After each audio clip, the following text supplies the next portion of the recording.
Hello everyone. Today we are doing vocabulary 2, which is your 8th verbal chapter, and we will be looking at filling the blanks but in sentences and clauses. ठीक है? Sentence completion क्या होता है कि एक single sentence दिया होता है with one or more than one blanks जो आपको फिल करना है, और क्लॉज बेसिकली एक पैराग्राफ होता है जिसमें मल्टीपल ब्लैंक्स होते हैं जो आपको फिल करना है. This will be very challenging because it will be testing your vocabulary and reasoning skills. Okay, vocabulary is basically the words, their meanings, their understanding contextual meanings, figurative meanings, and reasoning skills will be if the options are very close, how to identify which option is the correct option. Okay, so let's look at the filling the blanks in the sentences. The first one: though one eye is kept firmly on the dash, the company now also promotes dash contemporary art. ठीक है, तो one eye cannot be kept in the past because you are keeping the eye, correct? तो one eye has to be kept in the present or the future, correct? दूसरा दो है तो you know कि sentence आगे जाके contradict होने वाला है, correct? Now the second half of the sentence है the company now also, तो second half of the sentence present tense का बात कर रहा है, तो first half has to be future. तो दो one eye is kept firmly on the future, the company now also promotes popular art, because third option is the only option जिसमें first blank में हमें फ्यूचर दिया है. ठीक है, I hope you understood that. Let's look at the second one. It will take some time for many South Koreans to dash the conflicting images of North Korea, let alone dash what to make of their North Korean cousins. ठीक है, तो ये basically south Korea और north Korea का जो war हुआ है जिसकी वजह से ये डिवीजन हुआ है, तो उन दोनों एक दूसरे के लिए दुश्मनी है, करेक्ट? तो so because we know that there is a conflicting image, तो कॉन्फ्लिक्ट को हम हमेशा रिकंसाइल करते हैं, करेक्ट? तो रिकंसाइल वाला अपने पास दो ऑप्शंस है, 1 and 4. But understand what to make नहीं, you have the South Koreans will decide what to make. Understand नहीं, मुझे समझना नहीं है, मुझे डिसीजन लेना है कि मुझे उनके साथ रहना है कि मुझे उनके साथ नहीं रहना है. Hence your answer will be answer option 4, and the complete sentence would be: it will take some time for many South Koreans to reconcile the conflicted image of North Korea, let alone decide what to make of their North Korean cousins. तो पहले reconcile तो करे, बाद में जाके decide करेंगे, अभी के अभी decision नहीं कर सकते हैं. ठीक है, let's look at the third one. She had never visited the Taj Mahal, but she could appreciate its splendor. Splendor matlab immense beauty. Dash through the descriptions of others.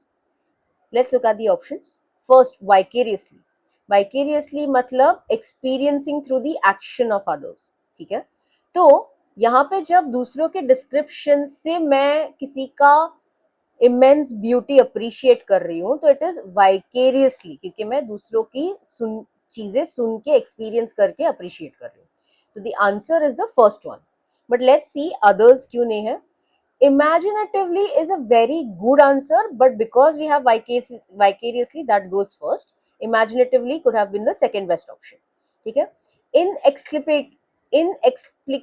inexplicably का मतलब है explanation के बिना, but इसमें ऐसा कुछ relevant ही नहीं है. Mystically and mysteriously again relevance नहीं है. Hence your answer is the first one. Let's look at the fourth one. Among the most dash of cats, lions dash in groups of one or more family units called prides. तो यहाँ पे lions का बात हो रहा है, and how do they function in a group.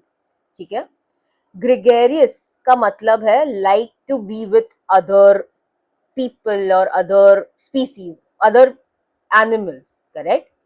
तो इसमें अगर हम ग्रुप्स का बात कर रहे हैं तो we will try to live in that group वाला ही thing in the blanks also, correct?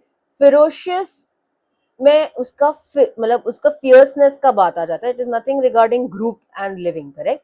Isolated तो नहीं है क्योंकि वो ग्रुप में फिर नहीं रहते. एंडेंजर्ड भी बात नहीं आएगा क्योंकि हम लोग ग्रुप का बात कर रहे हैं, करेक्ट? तो gregarious can make sense, but gregarious के भी दो ऑप्शन है.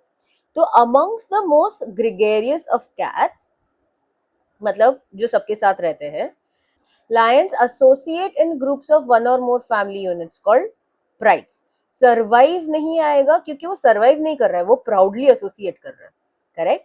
हेंस फोर्थ का answer option is first one. Let's look at the fifth one. In brief film, dash of human suffering showed the effects of war.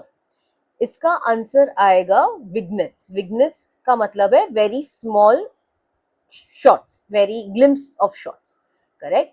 Because ये short film है, brief film है, आपके shots भी छोटे छोटे होंगे, तो इसलिए विग्नेट्स आएगा. एनालॉजी समझाने के लिए ही बहुत टाइम जाता है, इसलिए एनालॉजी नहीं आएगा. आयरनीज भी समझाने के लिए टाइम जाता है. कैलामिटीज में human suffering, effects of war का नहीं हो सकता है ना, कैलामिटीज तो नेचुरल होती है. ट्रेजेडीज हो सकती है, but vignettes is a better answer because it is short clips. ठीक है. Let's look at the sixth one. My concerns about having another office party were dash when Mr. Dilbert spilled his beer into the fax machine. तो मेरे concerns about having another office party, मतलब फिलहाल ये office party में है. Correct. तो जब mister डिल्बर्ट ने अपनी बियर फैक्स मशीन में स्पिल कर दी, तो मेरे जो भी कंसर्न्स थे वो सच हो गए. This is what the sentence means. तो when you look at the options, option 4 borne out, BORNE, borne out, इसका मतलब होता है टू प्रूव. करेक्ट. तो हेंस इसका आंसर आएगा fourth, which is borne out. My concerns about having another office party were borne out when, मतलब proved when, Mr. Dilbert spilled his beer into the fax machine. Let's look at the seventh one. While he dashed the thought of daily medication, he realizes that it is a dash problem and will subside in few weeks. तो ये जो in will subside in a few weeks दिया है, this is your clue. मतलब ये कुछ temporary है. And while he का बात आ रहा है, तो वाइल आ रहा है तो मतलब भले ही वो किसी चीज को मानता नहीं है, बट शायद इधर मान जाएगा, ऐसा टाइप का सेंटेंस बन रहा हो. करेक्ट. तो subside in a few weeks will be something temporary. तो in our answer option only the first one is temporary in the second blank. ठीक है. एंड डिटेस्ट मतलब उसको घिन आती है थॉट से. तो first option becomes the correct option. While he detests the thoughts of daily medication, he realizes that it is a temporary problem and will subside in a few weeks. So you understood class कि छोटा सा भी कुछ ऐसा hint की वजह से आपको आंसर्स मिल सकता है, जहां पे यहाँ पे था subside in a few weeks. Let's look at the eighth one. While listening to the chanting of Vedas, the listener does not encounter the musician's individual personality. Dash the chant merely both musical and religious rules of the period. तो basically sentence का मतलब क्या बन रहा है कि जब भी कोई वेदास का चांट सुनते हैं तो इंडिविजुअल पर्सनालिटी पे हम लोग ज्यादा एम्फेसिस या भाव नहीं देते हैं, बट वो चांट जो म्यूजिकल एंड रिलीजियस रूल्स का बना है उस चीज को हम ज्यादा एक्सेप्ट करते हैं. Correct. This is the meaning of the sentence. So let's look at the options. So first वाला जो ऑप्शन है that fits the best because जो सेंटेंस बन रहा है, while listening to the chanting of Vedas, the listener does not encounter the musician's individual personality. ये encounter नहीं करते हैं, रादर. तो फिर क्या एनकाउंटर करते हैं? तो rather is a better word. तो rather the chant merely embodies, दोनों चीज को एक जैसा एम्बॉडी करके एक्सेप्ट करते हैं. तो embodies both musical and religious rules of the period. तो first one is the correct answer. But let's look at the others also just to have no doubts. ठीक है. In addition, but in addition हो गया तो वो लोग music and religious rules को भी फिर एनकाउंटर नहीं करेंगे, which is not the point of Vedas, which is why second वाला नहीं होगा. Instead और bellies, bellies का मतलब होता है to prove to be false. ठीक है. तो instead the chant merely bellies, ये पूरा चीज बहुत नेगेटिव कर देता है and which is why that is not the answer. Repudiates का मतलब है डिक्लाइन. तो In other words, the chant merely declines. Again, वो दोनों चीज को negate कर देता है, तो which is not the answer. Vedas is about music and religious rules, correct? इसलिए even that is not the answer. Albeit and signifies.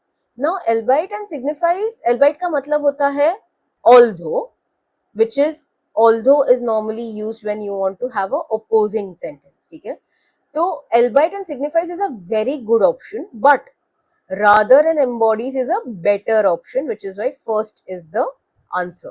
अगर first वाला नहीं होता तो हमारा answer option होता answer option 5. ठीक है? Now we are coming to clause. So before starting this, I want to mention that we should not read any blank in this passage individually. We should always read the whole passage ताकि आपको सारा context समझ में आए, and then you can answer. दूसरा, जब भी आपके आंसर ऑप्शंस में 2 या 3 वर्ड्स बहुत सिमिलर मतलब के होते हैं, तो उसका आप इंटरचेंजेबली यूज कर सकते हो, करेक्ट? बट बिकॉज ये हो सकता है तो आंसर ऑप्शन कुछ भी हो सकता है. तो अगर if you are coming across something like this, पहले ही उनको एलिमिनेट कर दो. तो once you have limited number of options, it is easier for you to decide that which one fits. ठीक है? Now let's read first passage का first part का जितना दिया है उतना, and try to solve the first 4 questions. ठीक है? तो ये पैसेज में जहां पे भी डैश दिया है 1 2 3 4, एंड नीचे 1 2 3 4 में 5 ऑप्शंस दिए, तो ये 5 ऑप्शन में से कौन सा ऑप्शन बेस्ट फिट होगा इन 1 2 3 4, ये हमें देखना है. ठीक है? तो पहले हम पैसेज पढ़ लेते हैं. India has for dash given the lead in different fields, and the impact of its civilization and culture has spread to the dash corners. This has become possible thanks to the lead given by her sages and saints, statesmen and scholars and poets and literatures. It is training and education that dash contributed to her progress. As the Radhakrishnan Commission has rightly mentioned, if India is to dash the confusion of our times. ठीक है? तो basically India की अच्छी चीजों की बातें चल रही है कि उसने अभी तक कितनी हेल्प की है सब चीजों की, करेक्ट? तो let's look at the options first. तो India has for dash given the lead, तो इसमें कोई तो टाइम साइकिल का बात हो रहा है, करेक्ट? तो years, periods, decades, ages, eons. Eons मतलब हजारों साल, करेक्ट? एजेस इज ऑल्सो हजारों साल, तो ये दोनों का मतलब सेम होता है, तो हम इन दोनों को एलिमिनेट कर देंगे. डेकेड्स मतलब 10 साल, बट यहाँ पे 10 के रिलेटेड कुछ बात नहीं हो रही है, तो decades is also not the correct option. Periods are normally use when it is cyclic in nature, जैसे आपके स्कूल में पीरियड्स होते थे सब्जेक्ट्स के, करेक्ट? बिकॉज वो हर रोज वो पीरियड्स फॉलो होते हैं. तो यहाँ पे कुछ साइक्लिक नेचर का भी नहीं है, hence the answer is answer option 1, years. Second,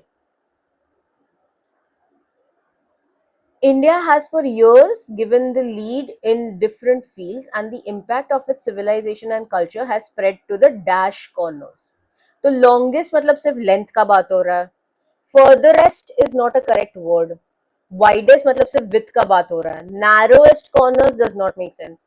So it is farthest corners. दूर दूर तक ये चीज फैली है. This has become possible thanks to the lead given by her sages and saints, statesmen and scholars, and poets and literators. It is a training and education that dash contributed to the progress. Third one, if you see, eventually, finally, ultimately, ये तीनों का मतलब same होता है, तो ये तीनों को हम एलिमिनेट कर देंगे.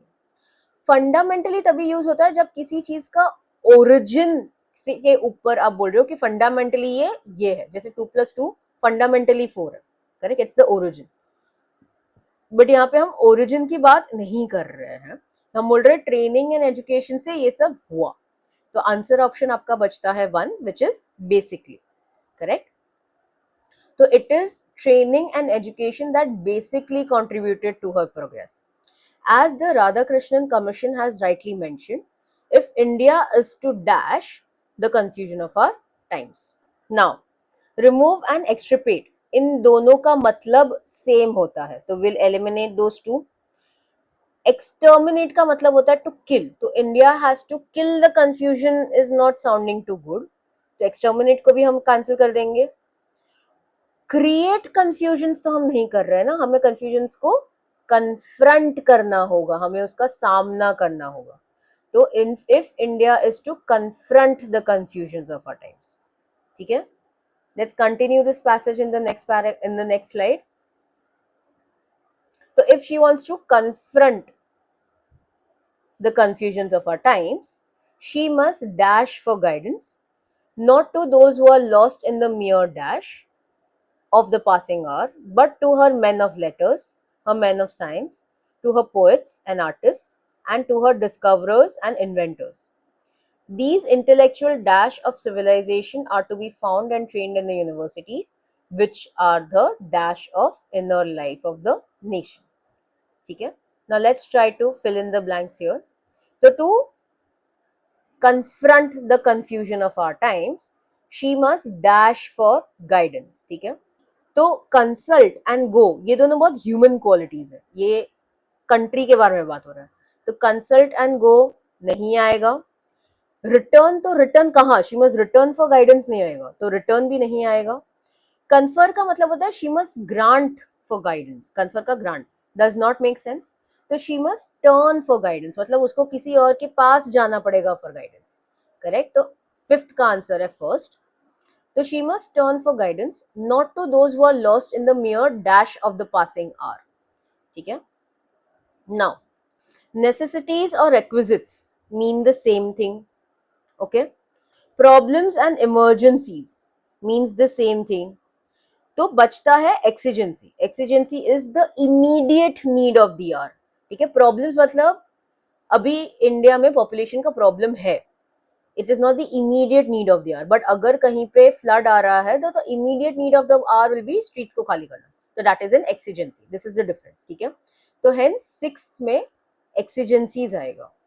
तो she must turn for guidance not to those who are lost in the mere exigencies, immediate problem solve करने में ही नहीं, but to her men of letters, her men of science, to her poets, artists, and to her discoverers and the inventors. These intellectual dash. तो dons तो नहीं आएगा, intellectual pioneers आएगा इधर, because we are talking about discoverers and inventors. Correct, तो discoverers कोई चीज को पायनियर करती है, they are the first one to do it, तो हेंस पायनियर्स आएगा. Also guardians and custodians are one and the same thing, तो वो एलिमिनेट हो जाता है, डॉन्स तो नहीं ही आएगा. तो पायनियर्स में और मास्टर्स में पायनियर्स आएगा, because we are talking about discoverers and inventors. So these intellectual pioneers of civilization are to be found and trained in the universities, which are the dash of inner life of the nation. Now इसमें जो answer option fourth है कंस्पेक्टस, कंस्पेक्टस का मतलब होता है summary. Summary is basically सब चीज का एक समरी. करेक्ट, बट क्या सिर्फ यूनिवर्सिटीज समरीज बनते हैं? नहीं, इनर लाइफ में बहुत सारी और चीजें होती है, हेंस कंस्पेक्टस आउट हो जाता है. एपिटोम इज एक पीक पे लेके जाना, तो क्या यूनिवर्सिटीज सिर्फ एक पीक, क्या क्या सिर्फ यूनिवर्सिटीज पीक होती है ऑफ इनर लाइफ? नहीं. टेम्पल्स और सेंचुरीज में, sanctuaries is like a safe space.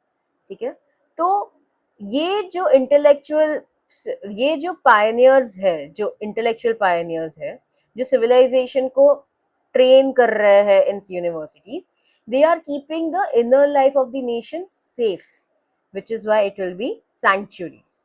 ठीक है, I hope you understood this passage. Let's move on to the second passage. In the second passage, let's read the whole passage first and then we start putting in answers. ठीक है, the keynote in Chinese philosophy is dash.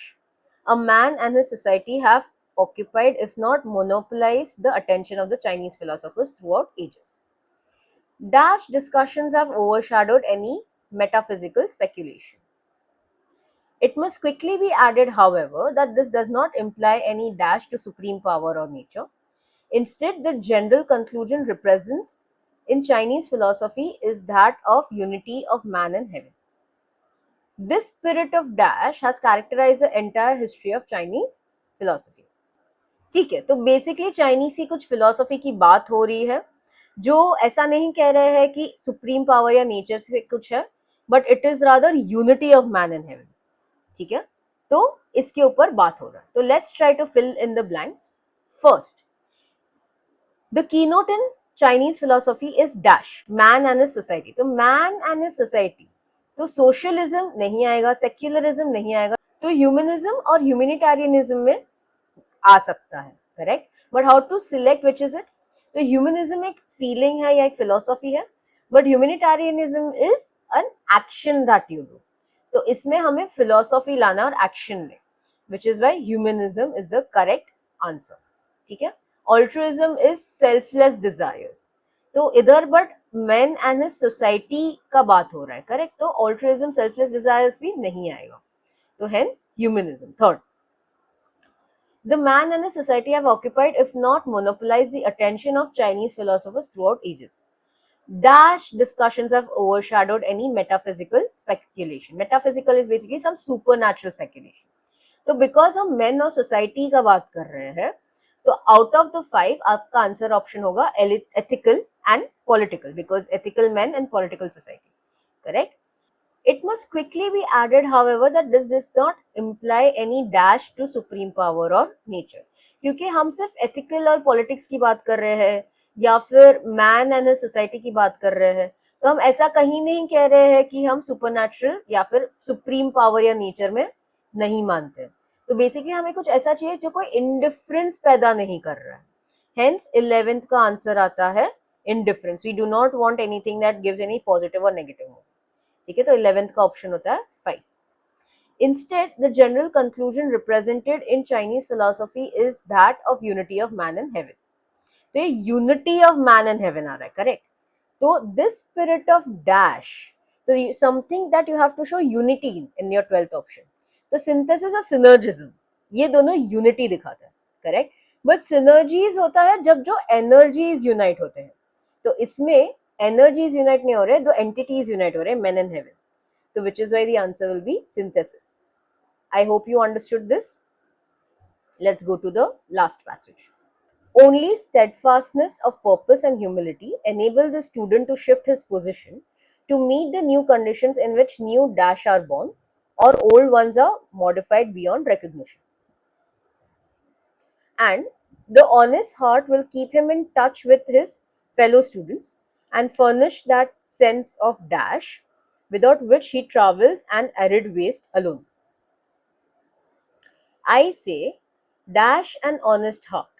The honest head is prone to be cold and stern, given to judgment, not mercy, and not always able to entertain that true charity which, while thinks no evil, is anxious to put the best possible dash upon the motives of fellow worker.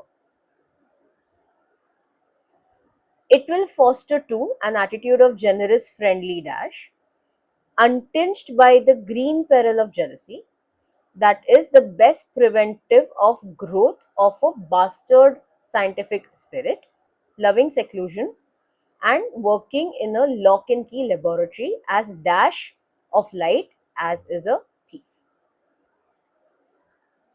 तो ये पूरा जो passage है एक बहुत ही ज्यादा spiritual, humility, humble ऐसे वाले नोट पे है, करेक्ट, क्योंकि हम उसी बारे में बात कर रहे हैं, तो we have to keep this tone in mind when we are solving this passage. ठीक है, तो only steadfast purpose of humility enable the student to shift his position and to meet new conditions in which new dash are born. New dreams are born नहीं आएगा, because dreams is more like ambitions, ideas is more like entrepreneurship, ideas आना, realities, new realities are born नहीं हो रहा है, क्योंकि तुम अभी तक old ones modify हो रहे हैं, करेक्ट, तो new realities born नहीं हो रहा है। थॉट्स आर वेरी फ्लीटिंग, वो फटफट चेंज होता रहता है, तो इसमें कुछ स्टेडफास्टनेस या पर्पस या ह्यूमिलिटी ये सब की जरूरत नहीं है, वो बस फटफट चेंज होता रहता है। We need something more concrete, which is why the answer would be 5th, which is truths. तो only steadfastness of purpose and humility enable the student to shift his position to meet the new conditions in which new truths are born or old ones are modified. तो जब आप humility आता है, जब आपको एक purpose मिलता है, तो आपके ट्रूथ्स नए बनते हैं या पुराने वाले मॉडिफाई हो जाते हैं। And the honest heart will keep him in touch with his fellow students and furnish that sense of dash without which he travels an arid waste alone. Without which he travels an arid waste alone का मतलब है कि वो कुछ companionship का बात कर रहा है, वरना वो अलोन है, एक वेस्ट है, अरे तो कुछ तरीके का कंपेनियनशिप का बात कर रहा है। तो when you see all the options in 14, The first, camaraderie, makes more sense because that is called friendship. जो camaraderie है, that is also friendship, but it's normally used in army and military format, which is why camaraderie, which is the first answer, is correct. I say dash. An honest heart, the honest head is prone to be cold and stern, given to judgment, not mercy, and not always able to entertain that true charity. तो ये ऐसा लग रहा है कि कोई इंसान उसको एडवाइस दे रहा है कि आई से एडवाइजिंगली, पहले हमने ये सब समझा तो अब उसके हिसाब से मैं ये एडवाइस दे रहा हूँ, hence the answer would be fifth, I say this advisedly. An honest heart, the honest head is prone to be cold, stern, given to judgment, not mercy, and not always able to entertain that true charity. While it thinks no evil, it's anxious to put the best possible dash upon the motives of the fellow worker. तो fellow workers अपना best possible क्या डालेंगे? अभी इसमें जो perspective और perception है ये अपने आप बन जाता है, वो हम डालते नहीं है. तो हमें बेस्ट पॉसिबल इंटरप्रिटेशन करना है of the motives of the fellow worker, ताकि हम जेलस या कुछ ना हो. Hence the answer would be interpretation, which is the second option. It will foster too an attitude of generous, friendly dash, untinged by green peril jealousy, that is best preventive of growth of bastard scientific spirit. तो generous, friendly, rivalry आएगा जब वो competitive हो जाता है environment, generous friendly rivalry हो जाता है एनवायरमेंट, तो it becomes easier to grow together, to find a purpose together, to find humility together, which is all this passage is about. Correct? तो आपका 17th का आंसर आ जाता है फर्स्ट वाला. It will foster too an attitude of generous friendly rivalry, untinged by the green peril jealousy, that is the best preventive of growth of a bastard scientific spirit, loving seclusion and working in a lock and key laboratory, as dash of light is a thief. तो ये एक मुहावरा है, dash of light is a thief. तो thief कभी भी guilty feel करता है, अफ्रेड नहीं.